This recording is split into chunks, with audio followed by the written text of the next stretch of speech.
Welcome everyone to the Ohio Arts Council's Rife Gallery Artist Talk series for our current exhibition, Shift, Thinking Globally, Acting Locally, curated by Maria Seda-Reeder. Today, we're thrilled to present Alison Crocetta, one of our exhibiting artists.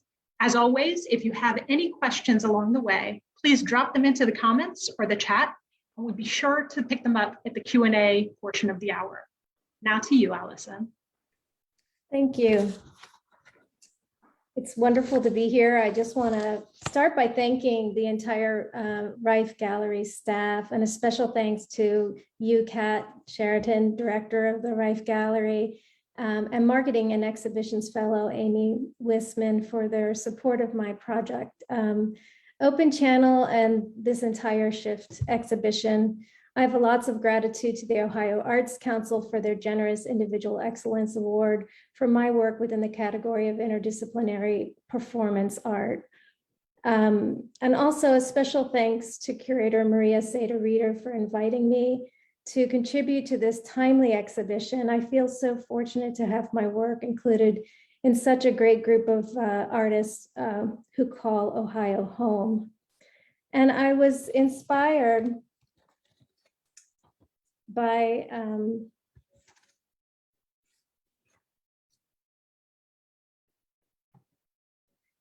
well, I just want to start before I say what I'm inspired by. I'm going to just tell you that I have a pretty extensive website. And if you visit the website, we're going to be giving you the link at the end of the talk.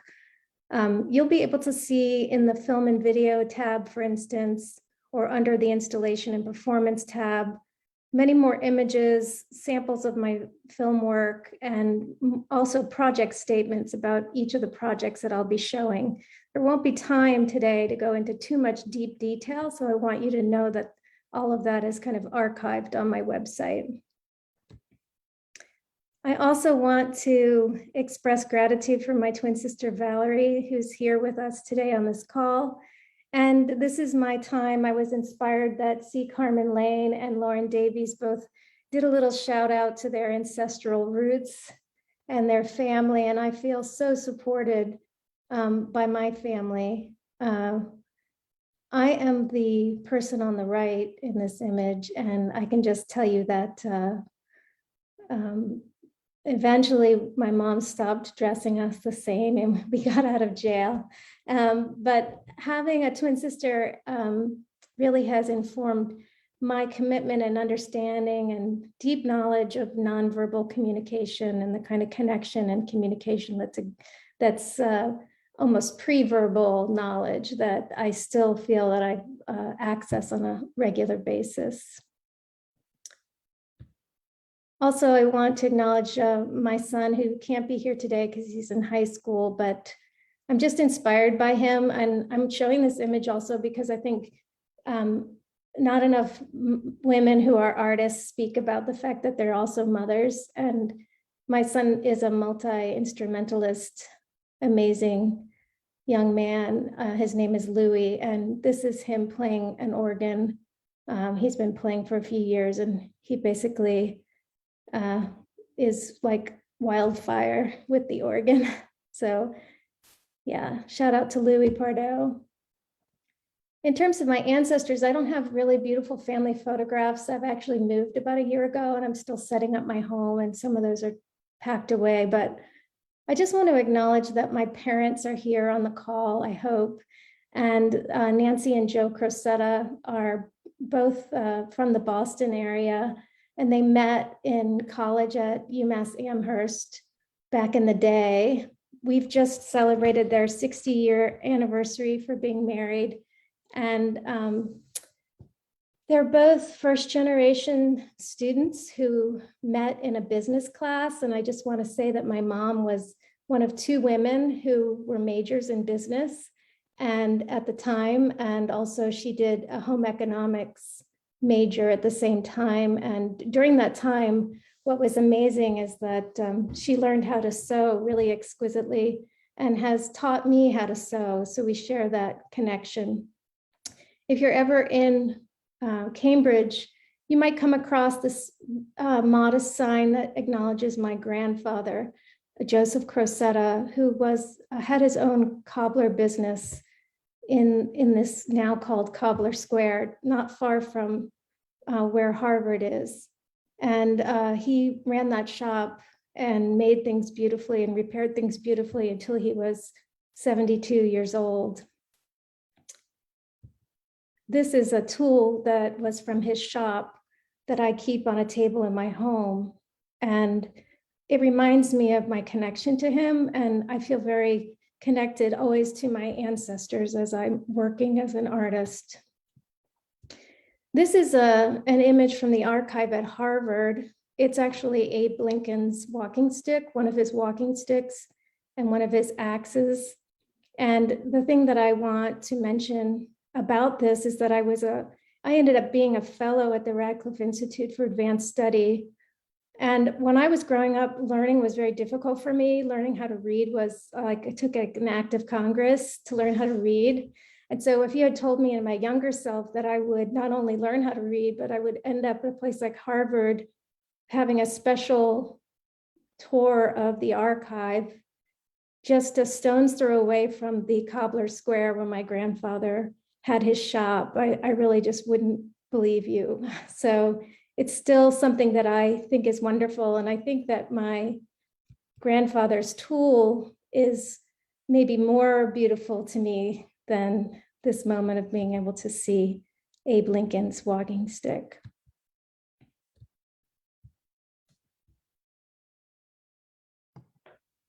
So this is my head, a portrait that's an unintentional portrait that was taken by a photographer before a performance in my early career. I consider my body as a material and I use it as a material in my work. And this image, if I ever have a catalog printed of my work, or when I have a catalog printed someday, this image to me should be on the cover. It's kind of my thesis. I consider my art to be an exercise in freedom, and this is always at the top of my artist statement. It will always be at the top. It kind of hovers above everything, and anything else could change, but I have to keep this in mind. What does it mean to be free? How do we know when we're free? And how do we access that freedom and respect it? Early on, I made a lot of installations. This is these works were always interested in the impact of performance action on sculptural form. And this is a large ceiling that was made out of plastic and fabric that was hanging above the gallery space. In order to reach up to the ceiling, I was wearing stilts during the performance. And in this case, I was trained by a professional clown how to do the walking on stilts. I'm afraid of heights. And this really brought me to a place where I had to kind of confront my fears and move beyond them. And I think my art is often that kind of space for me where I'm confronting my fears. And here you can see after the performance what the sculpture looked like. This is an image of early Super 8 film. It's a production photo, and I've worked with Dave Pardo over the years. He's taken a lot of images of me in the performances before I film or after I film, sometimes even during. And here is another example. Just trying to get another example of the impact of filling these forms with my breath during the film, and then the aftermath. I was invited by the Contemporary Art Center in Cincinnati to offer a short essay called Their Point of View. And the spread in the magazine that they printed had this image. So I'm going to leave you with this image, and I'm going to read parts of that statement now because I think it kind of sets up the entire talk. Within my work, it can be hard to tell which came first, my body or the object. Did a sculpture beckon for a performance action, or did a certain gesture require a specific form of support? In the studio, I allow myself to address both possibilities as I create sculptures that serve and expand the potential of my body in performance. Within my performance works, I'm often inspired to respond to particular sites in the built environment. I see this as a game of call and response, and I often feel almost dared into action by some of these places. At other times, a situation will offer up its potential to me in a gentler way and become a welcoming context for my fleeting presence. When working in any space, I want my actions to reanimate the site and offer it new possibilities. This practice of finding the right gesture for a specific place has led me on an amazing adventure into uncharted territories and unexpected situations. Over the years, I have found myself at the bottom of an empty diving pool, as you see me here, dancing on a glass floor above the remains of an old city and walking precariously along the handrail of a bridge. These sites allow the scale of my body to be located within another architecture. Through this juxtaposition, I am able to underscore the power and vulnerability of our human form. My body may be the primary instrument of my work, but I believe that my being extends beyond the confines of my physical frame. Whether I am using my breath to support sculptural form or singing in a performance, it is the boundary between the material and immaterial aspects of life that often propels me to make work. In my durational performances, I rely on repetition and endurance to open up myself to new thresholds within my body and psyche. And I trust that these expanded experiences can be recorded on film or conveyed to others in live performances because of our human capacity for empathy. My work is often politically motivated because I think that part of becoming a liberated artist is exercising the power of your agency, political or otherwise. When I need to say something, I often choose to sing it instead. I believe that the sounding of my body in performance is the most nuanced way for me to express myself. The unique combination of actions of my body and the quality of my voice can register and telegraph the complexity of my ideas in a way that can never be expressed through sculptural form alone.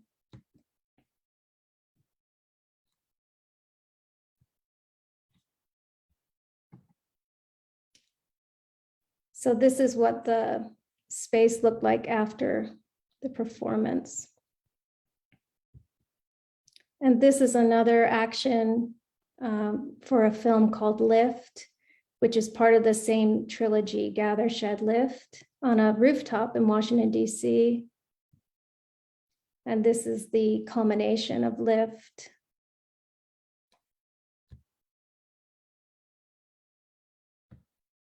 And this is something you don't see. In this talk, I'll be sharing with you the backstory sometimes. In order to get a beautiful gray on film in Super 8 or on camera, you might need pink balloons to translate into that space. And I will be showing you a link later to an interview with Jennifer Lang over at the Wexner Center that's related to this film video called Bear in Mind the Bill of Rights that I made in 2006 with support of the Wexner Center for the Arts. And it was just shown last summer in 2020 with a published interview. So I'll be sharing that later. I was able to work on this particular project with ASL interpreter, American Sign Language interpreter, Charlene McCarthy. Sometimes I work on site, often with a team of people because I'm directing the film, performing in the film, and it takes many people to make these things happen on the filming day. This is a site visit to a tin barn, actually a metal barn, a hay barn on a OSU-owned farm. I'm told that the barn no longer exists, but I used it as a site for my film called A Circus of One. And this is a still image from the Circus of One. Here I'm creating sculptures that I would then show many years later in a gallery but those sculptures are created for the site, for the scale of the site, and to enable my body to do performance work. These are just a few stills from this film that is a series of 8 performance actions that are sort of like a filmic garland that you can watch. Also, yoga has been a big part of my life and practice, and this is an example of yoga and my sort of spiritual practice and life infiltrating my work more directly.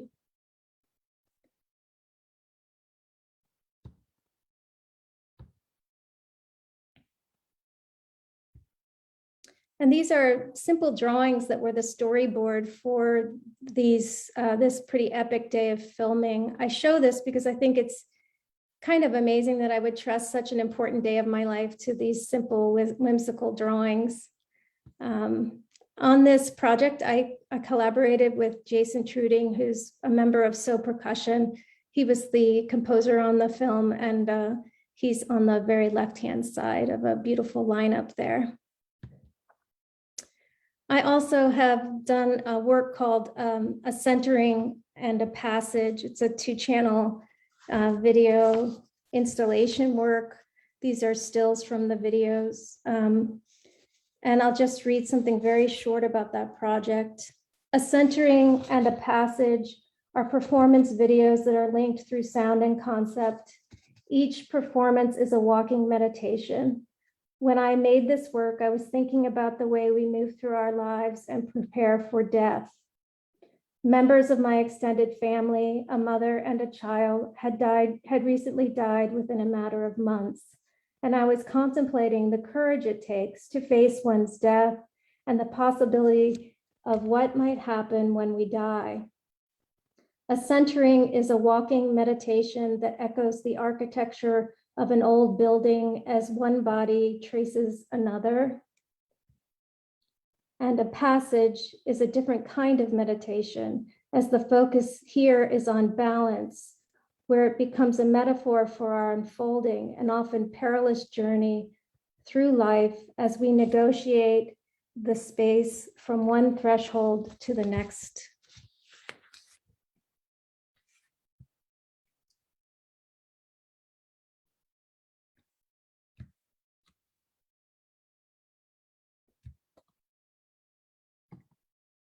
And I wanted to show some backstory of how this piece was made. I worked with a friend of mine who became a friend, Andreas, when I was on a residency in Norway. I came up with the idea of expanding the handrail just wide enough, almost like a balance beam. The whole thing was held together basically just in tension with wooden clamps. And it was a way to make a structure possible for a very short period of time on the morning of filming. And it was a little bit very sound structurally, but also you were really trusting yourself to those clamps.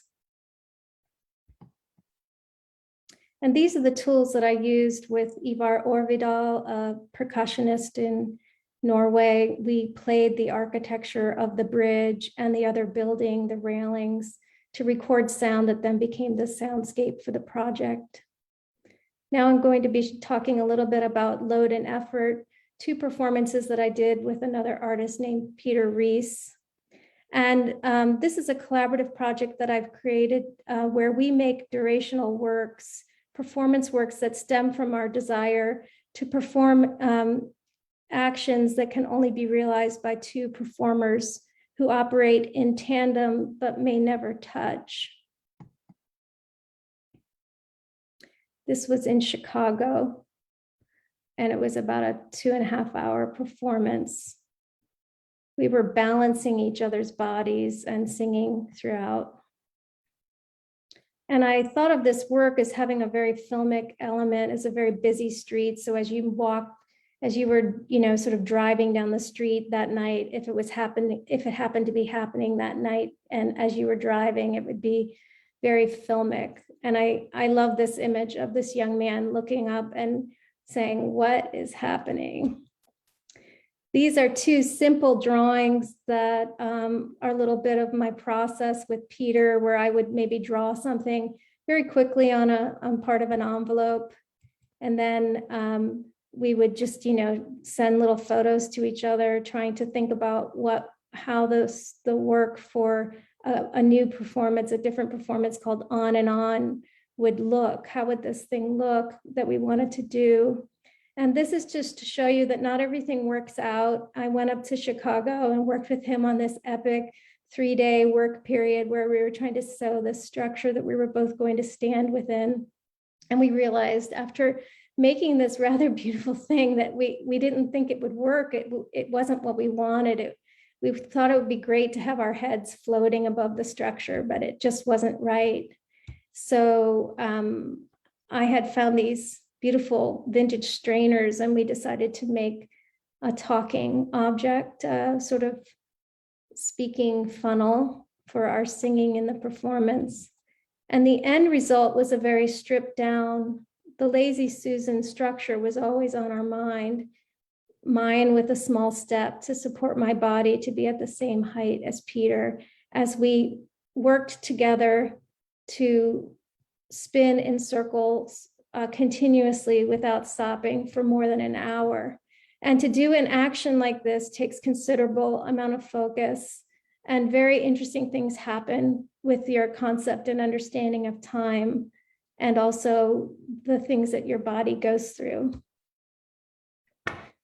Here you'll see me in the middle of a poppy field in Great Britain. This is me in the process of making a commissioned 2-channel video that was called On Poppies. And I'm going to just read a short statement from that.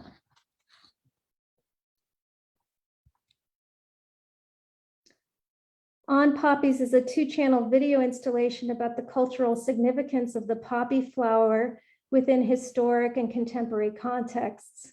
There is no other flower that has generated such a rich and controversial socio-political history. Across the ages, humans have used the poppy as a mechanism to ease pain and create pleasure in the body, and since World War I, designating it as a symbol of remembrance to the loss of life in war. For the centennial anniversary of World War I recorded the intimate fabrication of commemorative red poppy flowers at the Poppy Factory in London. I paired this projection with the quiet yet chaotic video of a field of poppy straw, the Papaver somnivore plant, the opium poppy, which is being cultivated in Great Britain. This crop is grown in response to the world's shortage of opiate-based prescription pain medications. The poppy has ties to some of the most epic and difficult passages of human history. On Poppies reflects upon this powerful botanical in terms of its medicinal and commemorative power, wherein one variety of poppy is used to treat the body in pain, while the other serves to mark and ease cultural pain. So in order to get access to this poppy field, I had to write this statement that I'm going to try to clear so I can read, because I can't really see the whole thing. I had to write this statement in order to gain access to the field, because these were fields that are not advertised, and I had to go on a crazy mission to find the poppy fields in Great Britain. So I wrote, as a visual artist who makes moving image projects, I do not work within the realm of documentary film. This project will not have any spoken or written words within the body of the video. It's based in the power and the beauty of visual imagery and does not carry with it any specific political statement, position, or judgment. Additionally, as you discussed with Michael Cousin, who is the curator, I want to assure you that my film and related artist statement and press materials will make no reference to heroin, the war in Afghanistan, and as you requested, the specific location of your farm where I will be allowed to record images for my proposed video. This was a moment that I have had to reckon with for a long time. Was it indeed worth it to silence, to do a kind of self-censorship in that writing in order to gain access to this field of poppy straw. This is a question I think is a really important one too.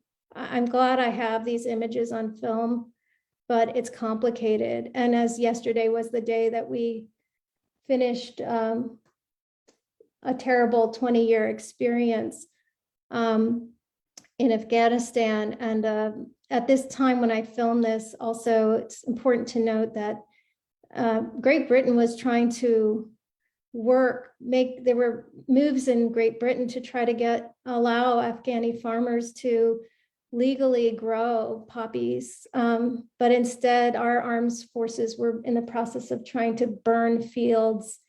And the whole pain of the opiate addiction and shortages and everything that's going on around the poppy plant was in full bloom then and continues obviously now. And it's something in the middle of the pandemic that we don't hear as much about, but it's just as intense right now as it's always been. This was a still from the other side of the 2-channel piece, a woman using an ergonomic device to be able to make a poppy flower, one of those bright red commemorative plastic poppy flowers, by the use of only one hand. This factory went into production right after World War I and was able to use this wooden device so that soldiers who lost part of their body or the ability to use their body fully were able to make a living by making these commemorative flowers. The soundtrack for that video is a song by Pete Seeger that I took the tune of, but then I slowed it down almost into this unrecognizable drone. I worked with the song, Where Have All the Flowers Gone? And it's very important that I linked somehow to my own American cultural heritage in the project. I worked to manipulate the sound with a local musician and editor, Yoni Mizrahi, who was also a student at OSU. We recorded the music on banjo, mountain dulcimer, and guitar, and then we slowed it down to meet the pacing of the moving images in the project. We took this iconic song and found the dissonance in the music to echo the gravity and complexity of the subject. By extending the chords, we created a nearly trance-inducing soundscape that relates to the effect that opiates have on the body. The sound for this video is unique in that it is not synced to either video channel specifically, but has been designed to accompany both videos as a sonic environment for an installation. Now moving on to Curitiba, Brazil, where I made a work in 2015 called Songs for My Sisters. It was a durational performance work. I was invited by the curator to make a project for public space. Months before I would come down there in the late spring, there was this protest in the city where a group of teachers were there. They were protesting the fact that they hadn't been paid for several months, and they were peacefully protesting with children and teachers for the most part. And they were surrounded by the very militarized police, rubber bullets, tear gas, the whole 9 yards, and also these kind of sonic bombs that they were using and helicopters overhead. And so it was that environment that I was kind of coming into. Curitiba is a very beautiful city, but I wasn't actually aware of this particular happening until I got there and I started to meet some of the local women. Someone like Laska Wolski, an art student in Curitiba, who ended up giving me a card. She presented this to me at my artist talk, creating this laminated card for me to be an urban interventionist and to have poetic license. And it was really relationships like that that were so affirming as I started to make this work. I had planned this work from afar. This is the first opening of the performance that took place in 3 different sites in Curitiba. And I'm just going to read this short statement. When I was asked to develop a new work for public space as my contribution to the Curitiba International Biennale, I wanted to understand how my own personal experience might connect with Curitiba. In my research for this performance, it was remarkable to me how much similarity there is between the current socio-political condition and historical experience of the women of Curitiba and the United States. Issues such as sexual assault, domestic violence, and inequality are alive and well in both cultures. It was from this common ground between myself and the women of Curitiba that I felt that I could act to reanimate these significant centers of female presence within the city. I consider this work to be a recognition and celebration of the symbolic and historic feminine underpinnings of Curitiba. This performance began in the lap of justice. This is the Praca 19 de Dezembro, and this is the symbol of justice, very large, amazing sculpture in the city. And when I arrived there, I discovered that the women of Curitiba were painting the face of the sculpture in order to beautify her. This was where they would start their marches for Take Back the Night to empower themselves as women and to recognize the space of sexual assault that was happening and the rape culture in Curitiba. So when I saw that the sculpture had been painted, they told me that it's often a sculpture that is urinated on, even though there's plenty of other places to go to the bathroom. So I started to become very interested in that idea of the painting of the face. And by the time I did the performance, I worked that into my performance where I painted my face to look like the sculpture. And then I would walk between to the next site. As I walked through the city, I came to make an offering of flowers and song at another statue called the Maria Lata d'Agua fountain that commemorates this beautiful and powerful woman of Afro-Brazilian cultural background. This was a small park that's often not well trafficked, and so it was beautiful to bring people around here.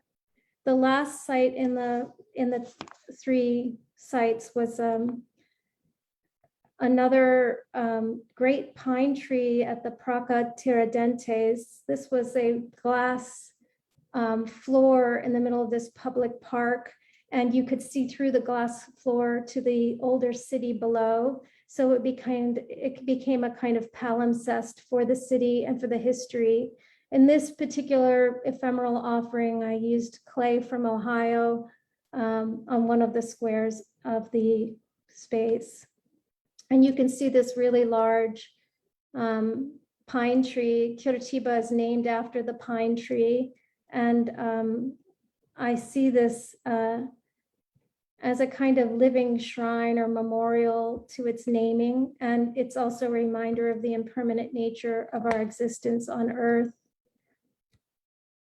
I have a really strong connection with the women and the people that I met there in Curitiba, and I'm really glad to be preparing now for another performance, although virtual, that will be part of a festival in November in Brazil.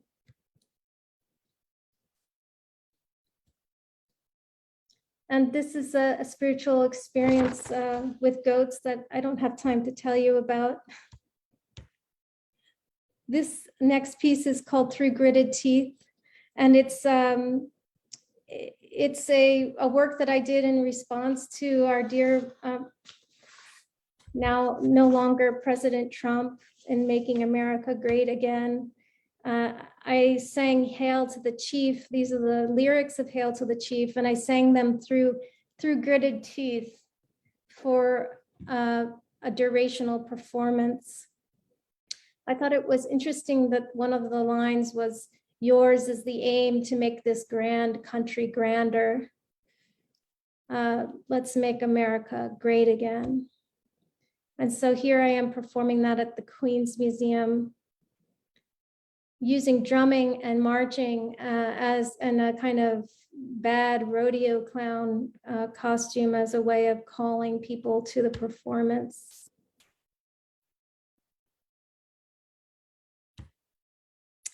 This is an image of Luigi Rusolo from 1913, an Italian futurist who made something called an intono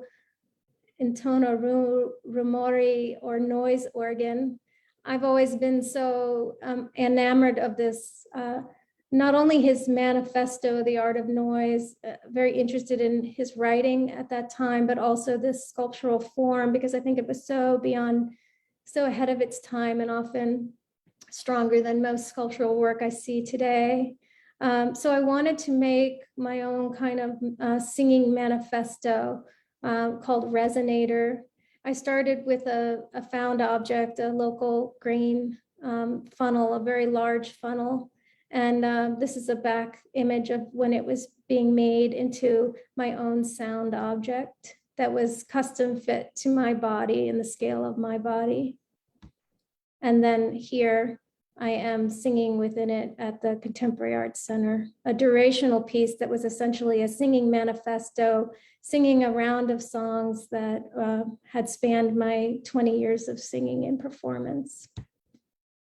This is a beautiful drawing by Charlotte Schultz, who was kind enough to come, and she's collaborated with me on 2 occasions where she will draw me in performance live. And I'm interested in this idea that one time-based activity, such as drawing, is recording another time-based activity, such as performance. And here's a picture of Charlotte the Great. And this is my newest project, or one of my more recent projects, the horse from A Circus of One, Act 2, which was the next iteration of A Circus of One. These are 2 still images from my show at the CAC in 2018. You can see the bike boat object in the foreground is actually one of the objects, one of the sculptures from my earlier 16mm film. And I was able to, in that exhibition, show these large sculptures for the first time in a gallery setting outside of the context of the film. And here you have this very intimate setting for 14 people. We would shut the museum down for these performances. I was very lucky to work with Stephen Mattisio at the CAC, and he was incredibly accommodating of my need to create a space for these performances. I don't have documentation of these performances. I'm interested in making a film of the project, but I think it's interesting pre-pandemic that I had this deep desire to literally pull the audience really, really close to me and have people sitting almost knee to knee around this one ring circus. This is the look and feel of the performance, where I had a headlamp and the light of a slide projector were the main sound for the main lighting for the work. And this is Zach Little of the band Saint Seneca. And Zach is someone I've worked with on both of the Circus of One projects. He started out assisting me and then became the lead collaborator with me on A Circus of One, Act 2. He's an incredible musician and human being, and I'm so lucky to know him. And he created an amazing soundtrack for, and we made a vinyl record that is the soundscape for A Circus of One, Act 2. So I hope someday to be able to perform that again. And then I packed it all up in my circus car and I put it all back on a huge trailer and brought it and put it all into storage. And I had a kind of spiritual crisis about the carbon footprint of my own work, which I can talk about if we have time.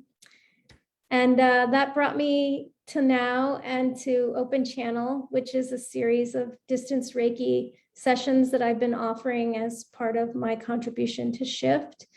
And I look forward to the possibility of talking to you about that project.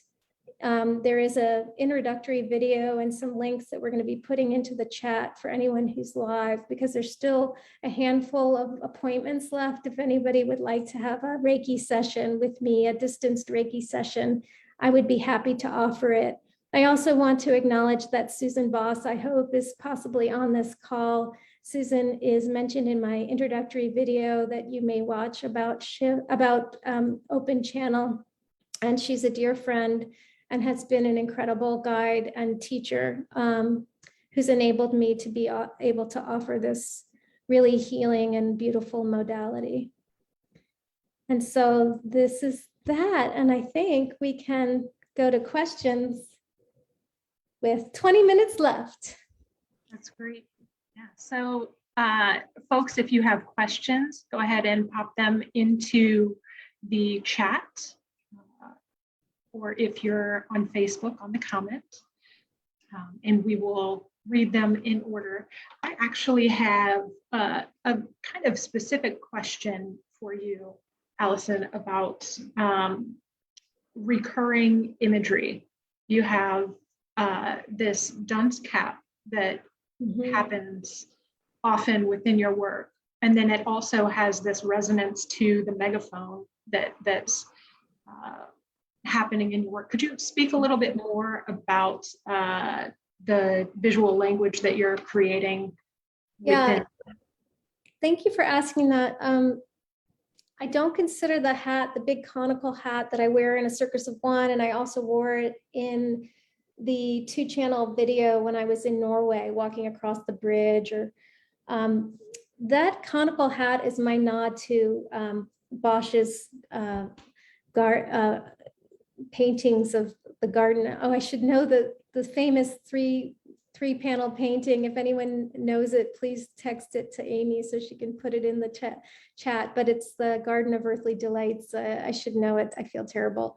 But what Bosch was working with was really alchemical imagery that was being something that could be read, by anyone, regardless of whether they were able to read or not, because most people at that time were illiterate in terms of being able to read. And the conical hat was used by Bosch as a symbol to bring in higher information and be able to gather information and energy from another place. And the large megaphone, I've worn megaphones that I've actually harnessed onto my head in performance, and that megaphone is also, really important. It's as important as the symbol of a soapbox that I stand on top of, a crate. I think these symbols are things that people, regardless of if I'm in the middle of Brazil and the audience doesn't speak English, for instance, I believe that they can read these images, and we can all read these images. So they're important. The megaphone is a one I love so much, about the power of the voice. Great. Thank you for giving that additional snippet of information. That's great. The Garden of Earthly Delights, I went ahead and looked that up, and anyone that hasn't should as well.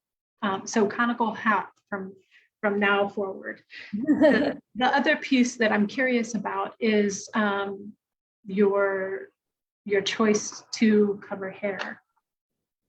Yeah, well, I have almost always covered my head when I do performance work, whether it's on film or live. I think it's always, actually. And the reason I do that is really because for me, the performance clothing that I make to wear in these performances is really about a very conscious kind of letting go of my sense of self as ego, Alison Crocetta. This is, and able to step into a kind of more transformational space. And the covering my head is really akin to a sacred act, like when people put on a yarmulke if they're praying in a temple. For me, covering my head is a way of of acknowledging the sacred nature of my own body and my connection to source. Wonderful. We have a comment from Miles saying, love, love, love seeing your work. Thank you, Miles. I would love for you to delve into the literal shift of your work and how you came to make the piece that's a part of this exhibition. Can you talk a bit about that journey? Because I feel like it's really timely. Yeah. I think it was really about this kind of crisis that I had in 2018, and I really do see it as a crisis. I kind of came to a full stop in my production as an artist. I had stopped accepting invitations to do things even, and was just sort of needing to take a break and really rethink where I was going, and the sustainability of my practice, the carbon impact of it, and the material consumption were really troubling to me, continue to be troubling. How do I continue to make work in a space where we know we're at the tipping point? And then the pandemic, was another layer of this deepening awareness of really thinking about what is the role of the artist right now? How do we show up for each other?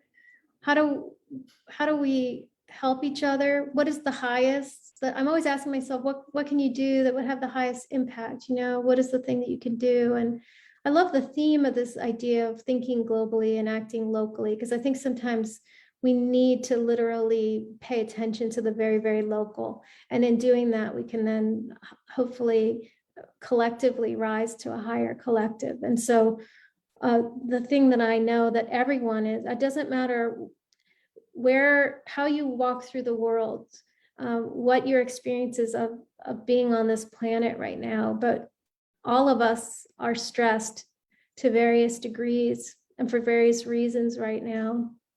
And so for this, it really became clear that I needed to kind of stop having my other things like yoga and Reiki be kind of on the periphery or be subtly informing what I do as a visual artist, but that it was time to go for what I know and believe in, which is the merging of art and life, and the ability to integrate and to allow Reiki to be the thing that I am offering in this exhibition.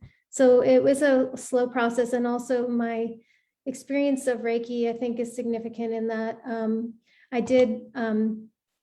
I experienced Reiki and for the first time in 2001, right after 9/11. I was in New York, and there was a station for people at the New School who were working there at Parsons in the New School. And there was a station where we could go, where people were offering different modalities like chair massage. And then there was this thing called Reiki.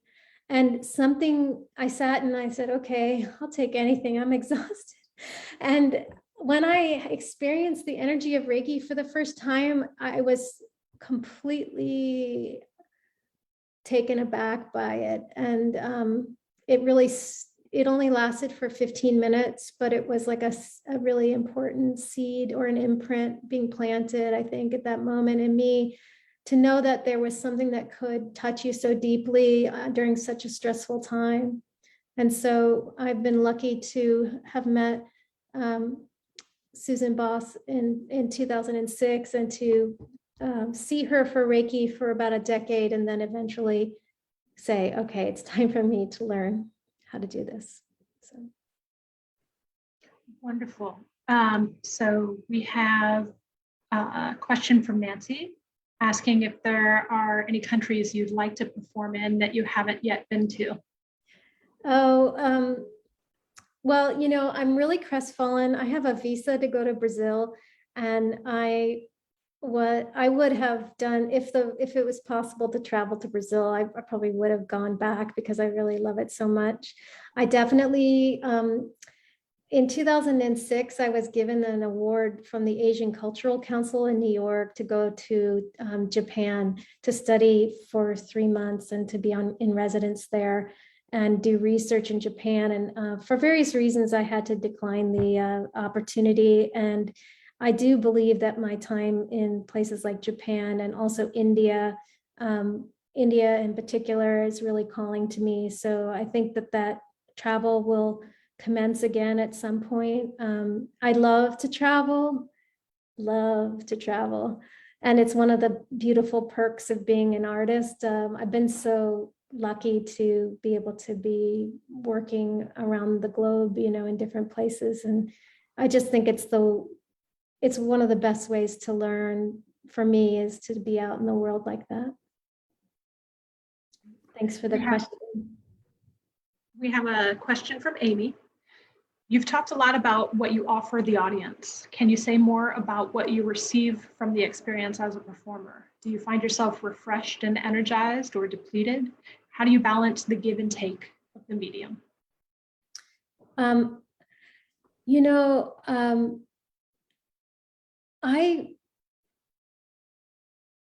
the thing that has kept me in performance partly is a lot of my work is durational. It's like really based in this really intense physical duration, endurance kind of dynamic. And I'm really am interested in putting myself in those situations, sometimes really because literally you do encounter thresholds in your body that you didn't know you could move through.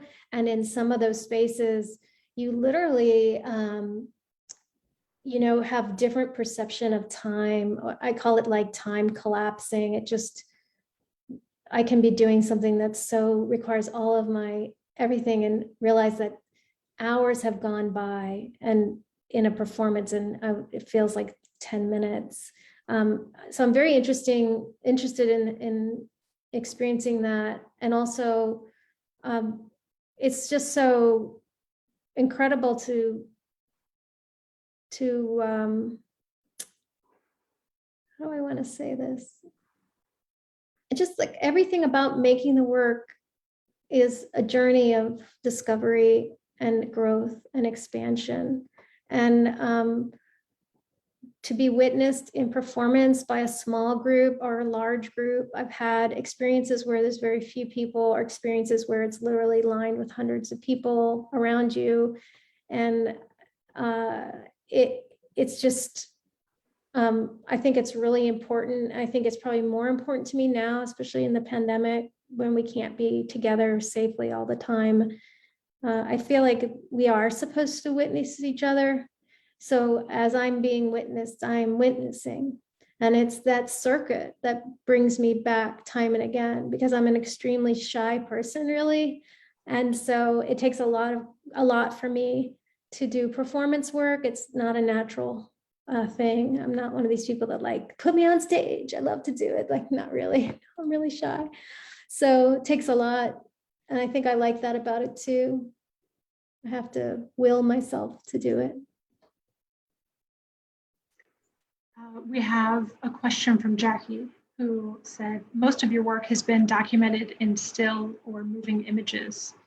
How will you document open channel? Or is documenting this work important to you?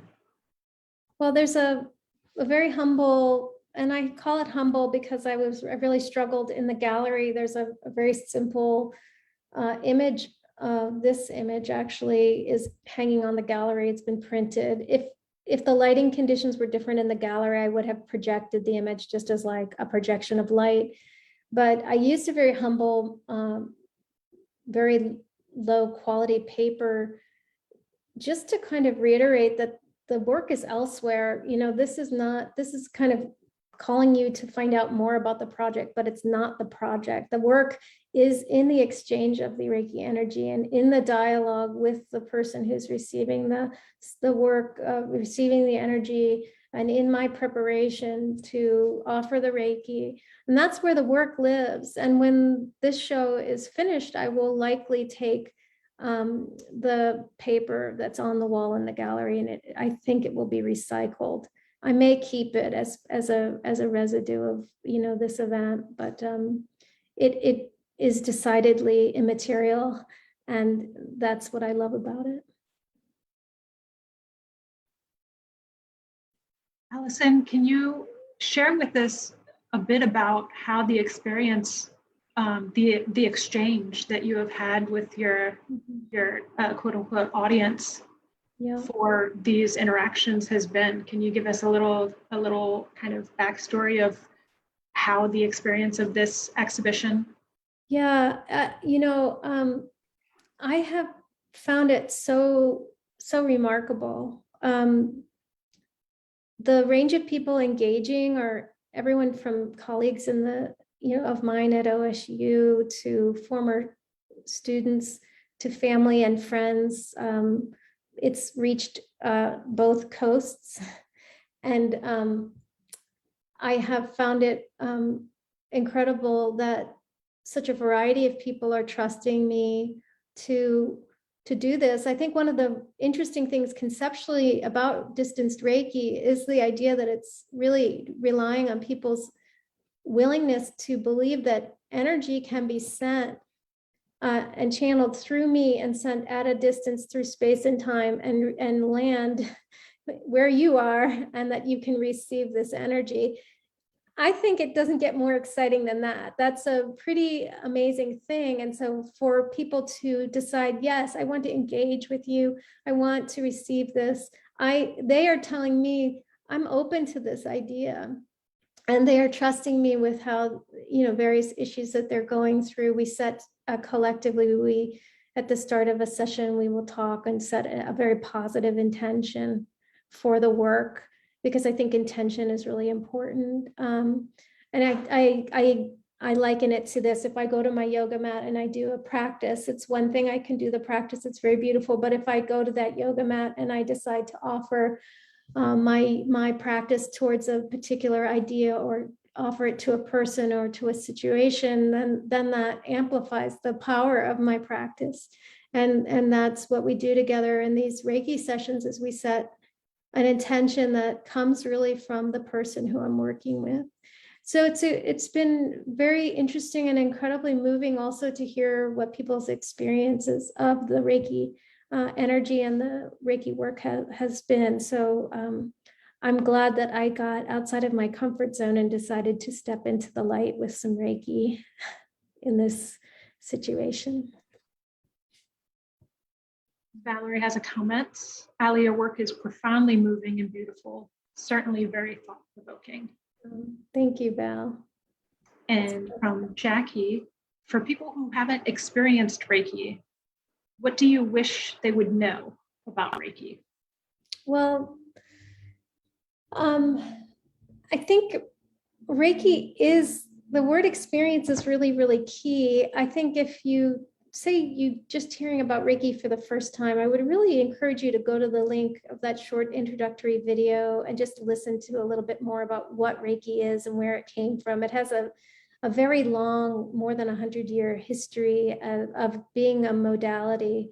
I also want people to know that it's being used in many hospital settings.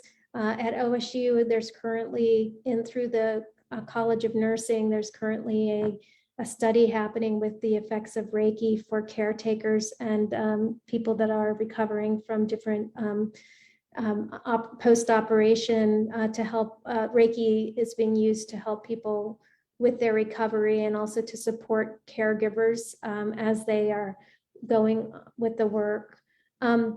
And I would say that you don't have to necessarily experience distance Reiki the first time, but if you're ever in a situation and you're offered Reiki, or you're able to access Reiki through a practitioner, I just encourage you to open to the experience and to see how you receive it and how it affects you. And this will be our last comment from Chris. Fascinating, inspiring, and great to have another glimpse of the older work. My questions are too complex for the chat thread, but many thanks to Alison and the gallery team. So I think that is a really great way to, one, thank you again, Alison, for this great talk. And thank you all for joining us for this artist talk by Alison Crocetta as a part of our exhibition programming for Shift, Thinking Globally, Acting Locally. I'd also like to give a special thank you to curator Maria Seda Reeder who curated this exhibition, and to the Ohio Arts Council's board, the Ohio legislature, and the governor who support the OEC in this great space, which allows us to amplify the voices of Ohio artists. Thanks and have a good day. Thank you all so much. Thanks, Chris, for your beautiful comment. Thank you all.